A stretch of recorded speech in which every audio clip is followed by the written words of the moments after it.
bodies here in Kerr County, including 48 adults and 27 children. Of this 48 adults and 27 children, 15 adults and 9 children are pending identification. At present, there are 10 campers from Camp Mystic unaccounted for and 1 counselor. We continue to offer our condolences to those affected. Reuniting the families remain our top priority here on this operation. Please note that Highway 39 of an Old Ingram Loop remains closed to the public. Other than those who live in that area would not be allowed out there. I will now turn it over to Senator Cruz.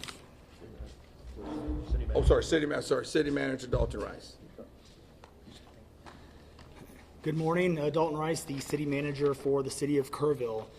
As everybody knows, we are working in conjunction with the city under a unified command response, and again, a lot of devastation. Our hearts go out to the families and the victims. We want to continue to work together as a community. We love the media support on this to be able to communicate that message, communicate family, communicate togetherness, and we really appreciate all the support and helping us be able to do that. Search and rescue, as the sheriff said, search and rescue operations will continue today from Hunt in North Kerr County all the way to Canyon Lake in Comal County. Now, we're only focused on the Kerr County side, but we wanted to talk about that because for a linear from Hunt all the way to Comal County in a straight line distance is over 100 kilometers. This is a massive field that is happening, and again, this is unprecedented flood events. So we are still currently in the primary search phase, which is the rapid one. They are running it, we have different segments that are gridded out. Each one of those segments are taking anywhere between an hour to 3 hours, up to 2 kilometers for each segment. So what that means is they're running into a lot of technical challenges with terrain, with water, even potentially, with weather, in the rising fields. We've talked about this before. Volunteers stay out of the way because if we start getting weather reports and all the other complications that are out there, we then have to pull off of those search and rescue missions to be able to communicate to those volunteers to get off, to make sure that they don't become victims themselves. Those operations involve 19 different local and state agencies, in addition to conducting primary and secondary searches. They will be conducting welfare checks on areas in North Kerr County impacted by power outages. And when we say search and rescue operations, that is boat, walking, on the ground, dogs, drones. Again, keep personal drones out of the air, helicopters. We do have other assets that are continuing the search as well. As of present, KPUB, which is the Kerrville Public Utility Board, is reporting continued power outages between Hunt and Ingram along the South Fork of the Guadalupe River in Hunt. In the South Fork area, there are approximately 40 down power lines and significant infrastructure damage. KPUB has brought in additional utility personnel to help with restoration, but it's not possible at this time when the power is going to be restored. There are some substations along with those power lines that we are still trying to get access to just from debris buildup or them being completely wiped out. So we do not have an estimated time on when those are going to be fixed. We continue to have substantial number of requests for volunteers, as I said before, and donation opportunities. We are asking those who want to volunteer to contact the Salvation Army in Kerrville by phone at 830-465-4797 or in person at 855 Hayes Street in Kerrville. Monetary donations can be made on the Community Foundation of the Texas Hill Country's website at www.communityfoundation.net. They have a Kerr County Relief Fund set up on that site. And I will now turn it over to the Mayor, Joe Herring. Thank you for being here. I need to tell my community and those families who are waiting, this will be a rough week. Primary search continues, and we remain hopeful every foot, every mile, every bend of the river. Our work continues. You need to know that we have been blessed with help from the community, from the state, and the nation. We have trained experts who are helping in this effort. If you want to volunteer, it is important that you contact Kerrville Salvation Army and register. Dalton gave that number, but I'm going to give it again. 830-465-4797. We need focused and coordinated volunteers, not random people just showing up and doing what they do. We need to work together. As Dalton said, donations have been flowing in from around the world to the Community Foundation. Again, that website is communityfoundation.net. Please follow the City of Kerrville's Facebook page for updates. They're accurate.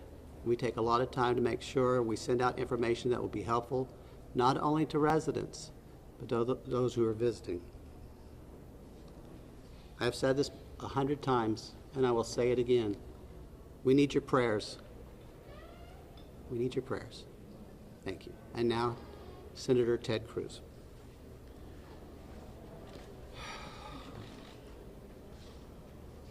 Texas is grieving right now. The pain, the shock of what has transpired these last few days has broken the heart of our state. As of yesterday, the confirmed death toll was 82, and those numbers are continuing to go up. The children, the little girls who were lost at Camp Mystic, that's every parent's nightmare. Every mom and dad. Last week, we were picking up our daughter from camp here in Hunt. Our girls have gone to camp here for a decade. The Hill Country is an incredible part of Texas, part of the country. The natural beauty here is incredible. The camps that have raised generations of little girls and little boys and instilled character and love and faith are extraordinary institutions. And I'll tell you, the pain in our state, and it's every part of the state. You've got Texans from all over the state who were here celebrating the 4th of July. A week ago, this was a time of great celebration. You're dropping your little girl off at camp, your little boy off at camp. You're celebrating Independence Day. You know that your child is going to be swimming and canoes and horseback riding and doing archery and making lifetime friends. And then suddenly it turns to tragedy. For the last several days, I've spoken to multiple parents, scared out of their mind. Do you know anything? Where is my daughter? There's still 10 girls and 1 counselor from Camp Mystic that are unaccounted for. And the pain and agony of not knowing your child's whereabouts, it's the worst thing imaginable.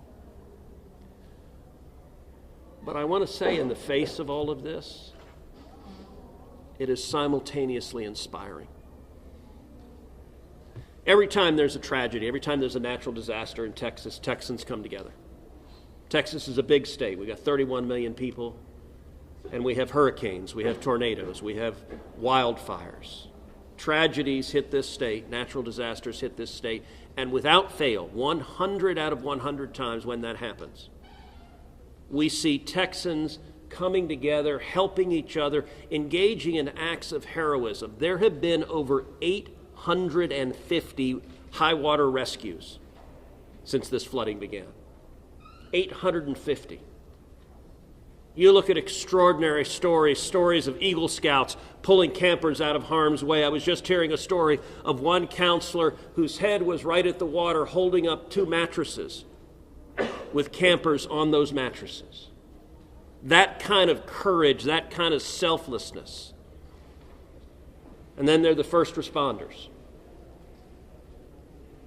The local first responders, I want to thank every one of the first responders at the local level, at the city level, at the county level, at the state level, at the federal level. In the first few hours of this flood, I was on the phone with Governor Abbott, I was on the phone with Lieutenant Governor Dan Patrick, I was on the phone with Nim Kidd, the head of the Texas Department of Emergency Management, and then I called President Trump. I called President Trump. He was having dinner at the time. It was still early in what was transpiring. And I wanted him to know, I said, Mr. President, everything we're hearing right now, this appears to be bad, really bad. There may be a very significant loss of life unfolding right now in Texas. And I will tell you, the President said, Ted, anything Texas needs, the answer is yes. Whatever assets you need, whatever resources you need, yes, let us know, and we will provide everything. Within hours, we had helicopters, over a dozen helicopters in the air. National Guard, DPS, game wardens, Coast Guard, doing search and rescue, reaching down. We've all seen the videos of little girls being pulled up, hoisted out of harm's way. Incredible courage and heroism. Search and rescue is the first stage, but the process of coming together and rebuilding is going to take longer. And I will say to all the grieving families, to all of those who've gotten the worst news imaginable, that your little girl, she's gone. I will say for many of us, those are friends and neighbors who've lost children. Got multiple kids who go to school with my girls.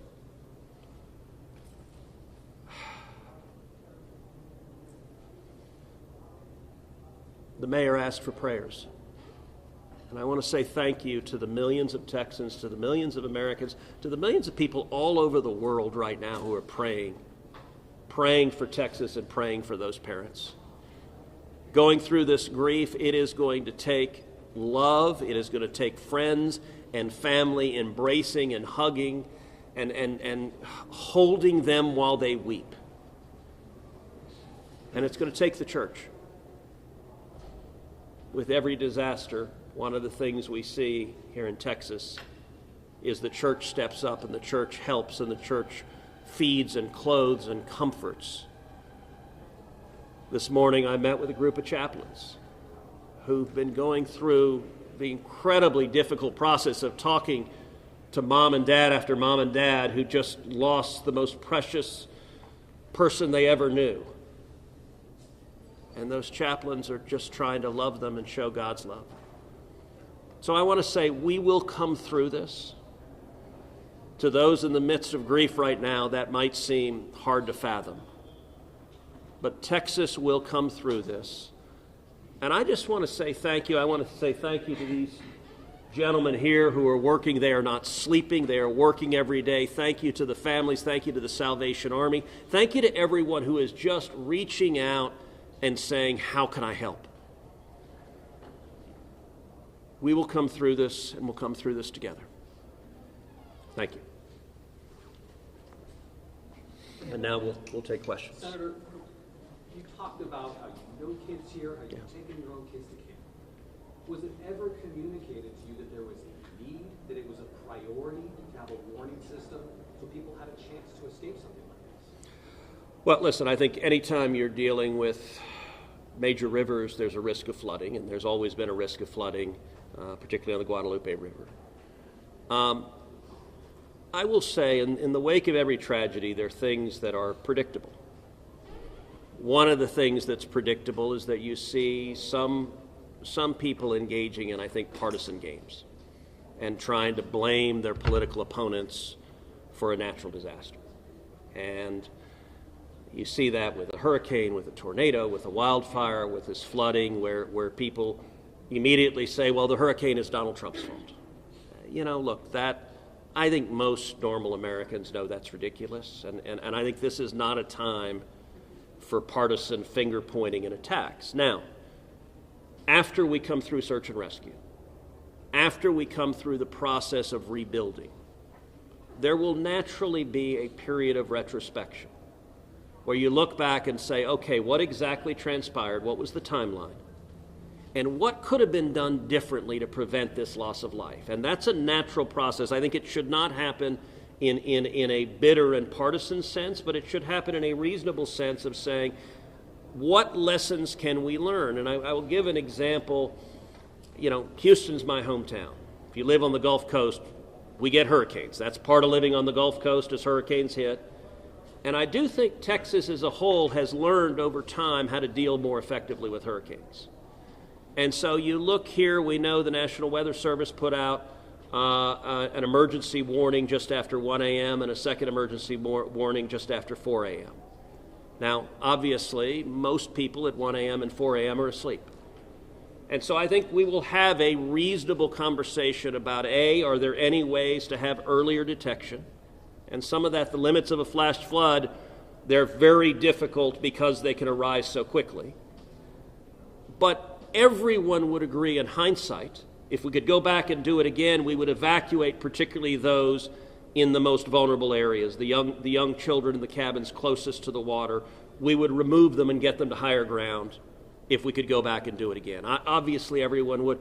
The people in RVs by the river's edge, we know in disasters like this, RVs and mobile homes are particularly susceptible, whether a flood or a hurricane or a tornado, they're particularly susceptible to that. And so my hope is, in time, we will learn some lessons to implement to next time, and there will be another flood, there will be another disaster. But next time there's a flood, I hope we have in place processes to remove especially the most vulnerable from harm's way. But I think that's going to be a process that will take a careful examination of what happened and how can we implement processes better in the future to prevent this same loss of life. Senator, there were claims that the National Weather Service sent that first flash flood warning that should have alerted phones at 1:14 in the morning. But we have a federal public database maintained by PBS Warn, that says the first emergency alert wirelessly here in this area to Kerr County was not until after 9 a.m.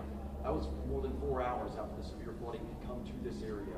Did you know that? Have you seen that? And what's your response, knowing the state and cuts to the NWS in recent months by this administration? So I don't know the source for what you're saying. All of the public reporting I've seen is that there were two alerts that went out, one just after 1 a.m., one after 4 a.m.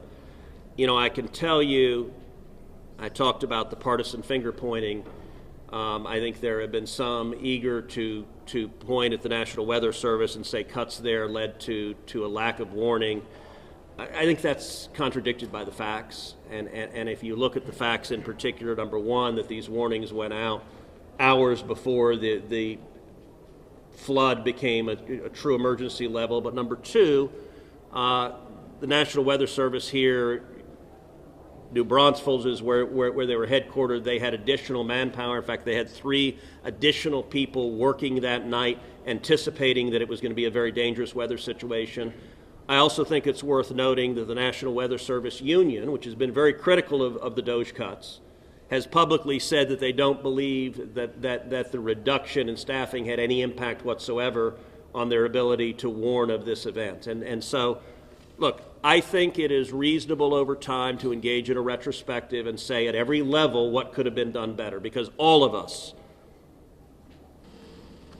would want to prevent this horrific loss of life. But I think just immediately trying to use it for either side to attack their political opponents, I think that's cynical and not the right approach, particularly at a time when we're dealing with a crisis and we're dealing with grief. But does this make you question whether there should be cuts at the National Weather Service and FEMA? I know you've been supportive of FEMA. Look, I am very supportive of FEMA. I'm very supportive of the National Weather Service. They both perform essential roles, and I think it is critical at every federal agency, particularly when you're dealing with public safety, that we make sure that critical roles are maintained. That's a longer and broader discussion, but as I said, everything from the public evidence indicates that was not a contributing factor to what occurred here. Is it possible to get Dalton in just to talk about that and the National Weather Service alerts? Because there were escalating forecasts throughout the day from the National Weather Service.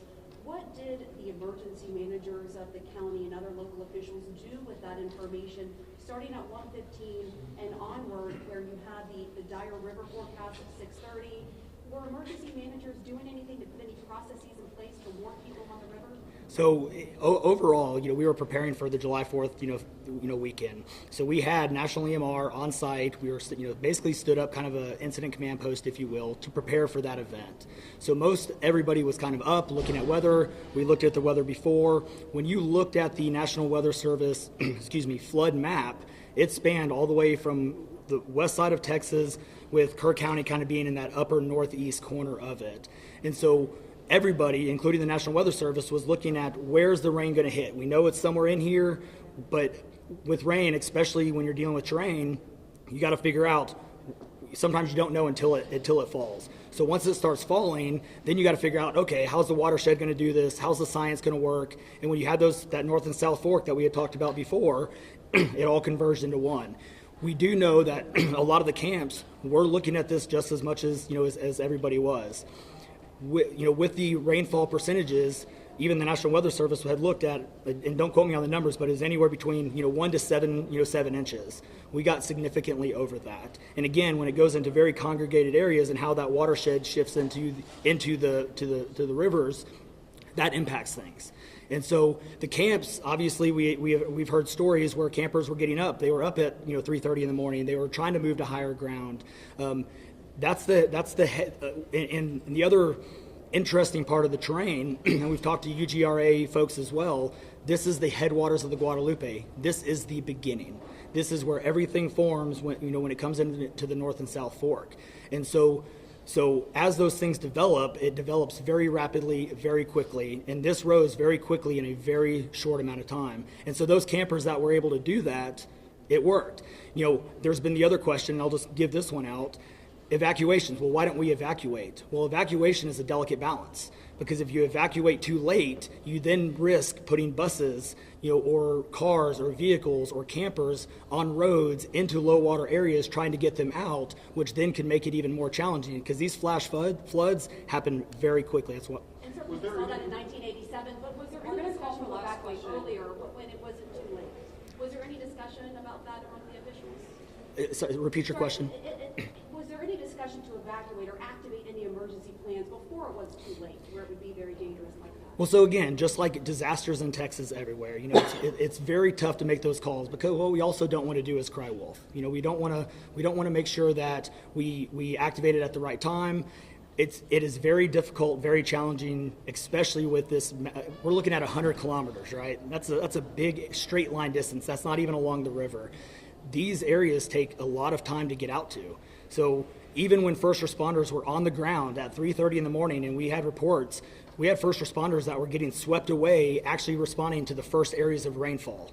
That's how quick it happened. First responders who have experience, who are Swiftwater qualified, were driving as soon as the rain started falling, were driving to these areas, and one of them got swept off the road. So what else had been done? One last question, everybody, one last question. 1 and 4 a.m. from local law enforcement to the camp, saying, I know you can't get buses in an hour, but was there anyone telling the camp between 1 and 4 a.m., you need to get the girls to higher ground, at the very least, even if they have to walk up there in the rain, as many of them actually ended up doing? Was there any communication from local law enforcement to anyone at that camp between 1 and 4 a.m.? That I don't know off the top of my head. What I do know, though, is there's 55,000 people in Kerr County. Kerr County is a massive, massive area. From here to those camps is 45 minutes on a good day. And so, obviously one of the big challenges that we have, even when you have cell service, a lot of those areas don't even have cell service. Radio communications towers, radio towers within the hill country, it becomes very challenging. So there's a lot of areas, especially when weather comes in, where cellular towers are down or you already have bad service. So there's a lot of factors that play and a lot of variables in there on communication that, again, I think as we work through this process, we know everybody has a lot of questions regarding what are the next steps and what's next. And I think all of these things, these are all great questions. And as we continue search and rescue and as we continue to move to the next step, we definitely want to dive in and look at all of those things, from cell service tower to radio communications, or emergency alerting. Any of those things, I think we all really need to take a look at and review. And we're looking forward to doing that once we can get the search and rescue and stuff complete. In regards to the total number of, before I say anything else, I just want to say thank you to you, to all the first responders, to everyone involved. We've been praying. Thank you. We've been praying. The media's been praying. Thank you guys for doing that.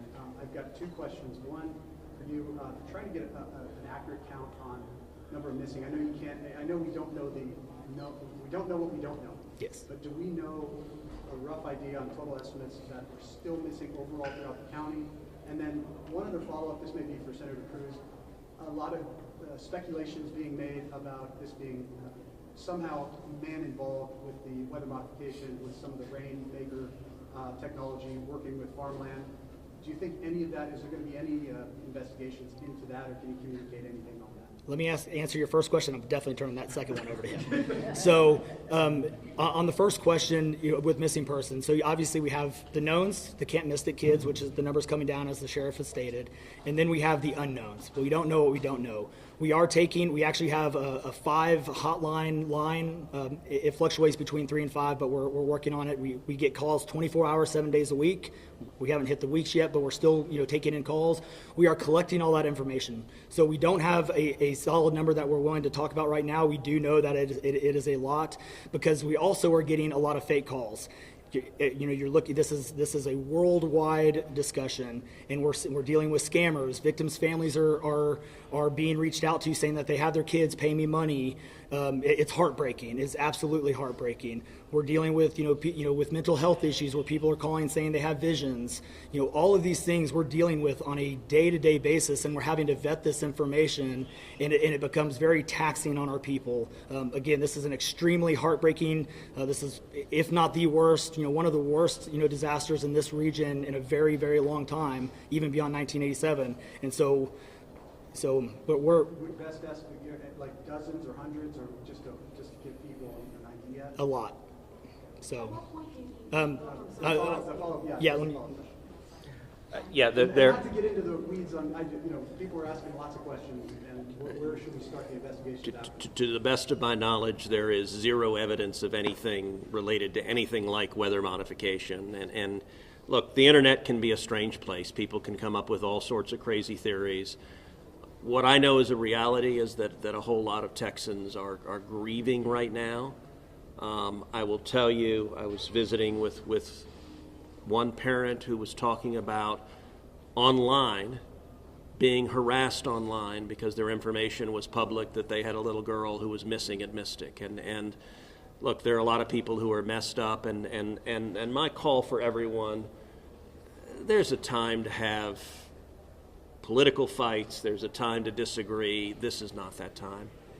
This is a time just to reach out, support each other, go volunteer at the Salvation Army, give them money, go volunteer at your church, you know what I did when this happened? Just go hug your kids. Because I got to tell you, I hugged my girls with tears in my eyes, because every one of us who's a parent, there but for the grace of God go I.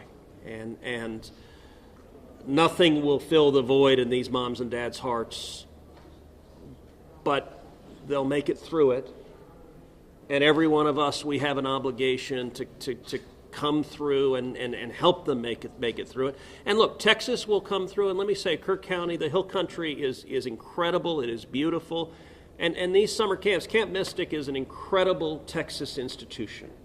For a century, it has made a profound difference helping young girls become strong women in Texas and across the country. And so, for me at least, I'm praying for these camps. I'm praying for all the campers, everyone implicated, everyone impacted, and I hope we come together and stand as one doing that. Thank you. Thank you, everybody.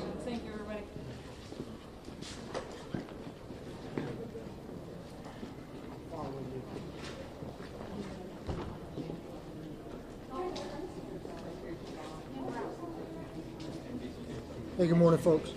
If you were not here earlier, I put out some housekeeping notes. I want to repeat that.